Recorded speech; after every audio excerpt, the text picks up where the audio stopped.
let's move on and talk about the return of Rachel, who was played in the original film by Sean Young, but basically they kind of digitally recreated that character, and they had another actress kind of standing in for her. But, you know, Sean Young has a credit in the movie Union. She's, you know, they're using her likeness. So I thought it was just an amazing CG job.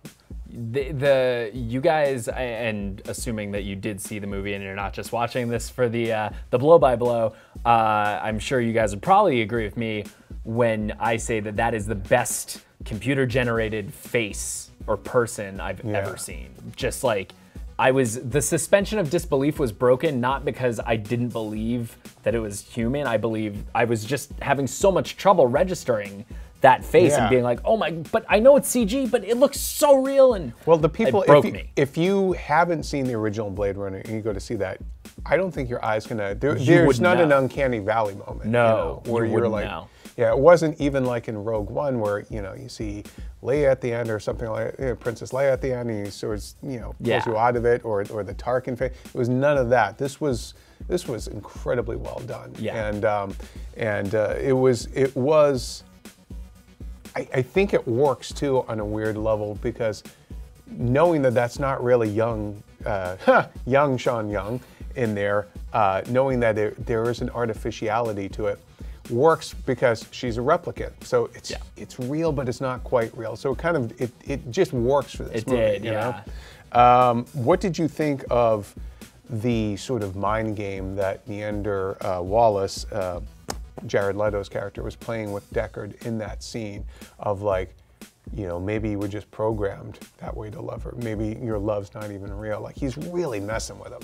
Yeah, Jared Leto did a really good job, and it's a point that you made that I'm going to steal to get us talking about. Do it. The fact that Jared Leto's character is he is a human, but definitely portrayed as somebody that has drifted far afield of that and is now, you know, almost more machine than man. He's got this implant on his neck, and it looks like he can swap out different whatevers that let him do different things. And he's blind. Exactly. Yeah, he's got these weird, like, ocular implants.